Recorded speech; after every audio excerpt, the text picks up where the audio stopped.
एक तरफ दुनिया शांति की उम्मीद लिए बैठी थी, दूसरी तरफ पश्चिम एशिया के आसमान में बमों की बारिश हो रही थी। अमेरिकी सेना के ऑपरेशन मिडनाइट हैमर ने जैसे पूरी दुनिया को झकझोर कर रख दिया। इस ऑपरेशन में ईरान के कई प्रमुख परमाणु ठिकानों को निशाना बनाए जाने का दावा किया गया है। अमेरिका का कहना है कि उसने ईरान की परमाणु संवर्धन क्षमता को नष्ट कर दिया है। वहीं ईरान ने पलटवार में कहा कि खेल अभी खत्म नहीं हुआ है, बल्कि अब असली खेल शुरू हुआ है। इस अभूतपूर्व सैन्य कार्रवाई के बाद संयुक्त राष्ट्र सुरक्षा परिषद यानी कि यूएनएससी में आपात बैठक बुलाई गई, जहां दुनिया की 5 बड़ी शक्तियां आमने सामने थी।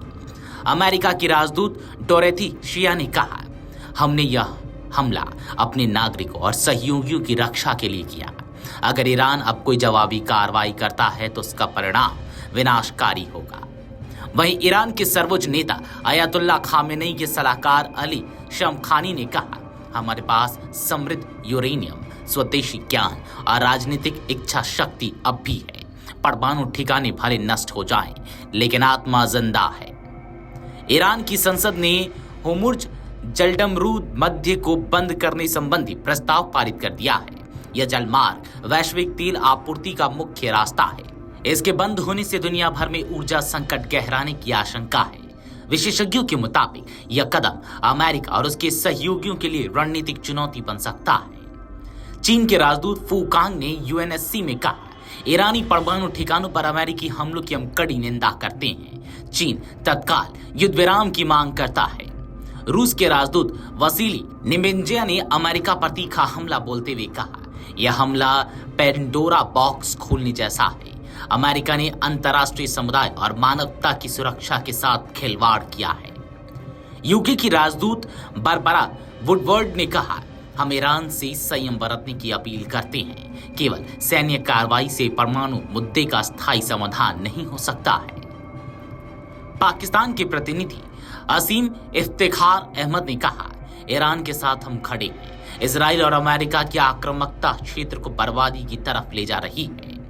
संयुक्त राष्ट्र में ईरान के राजदूत अली बहरीनी ने कहा कि अमेरिका और इजराइल का हमला अचानक नहीं था, बल्कि एक राजनीति से प्रेरित साजिश थी। हमसे कहा गया कि कूटनीति का रास्ता अपनाएं, लेकिन हमला वार्ता से ठीक पहले हुआ।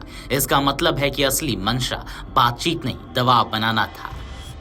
हमले के बाद यह आशंका जताई जा रही थी कि परमाणु स्थलों पर रेडिएशन फैल सकता है, लेकिन ईरान के स्वास्थ्य मंत्रालय और अंतर्राष्ट्रीय परमाणु ऊर्जा एजेंसी IAEA की रिपोर्ट में कहा गया है कि फिलहाल किसी भी तरह के रेडियोधर्मी रिसाव के संकेत नहीं मिले हैं।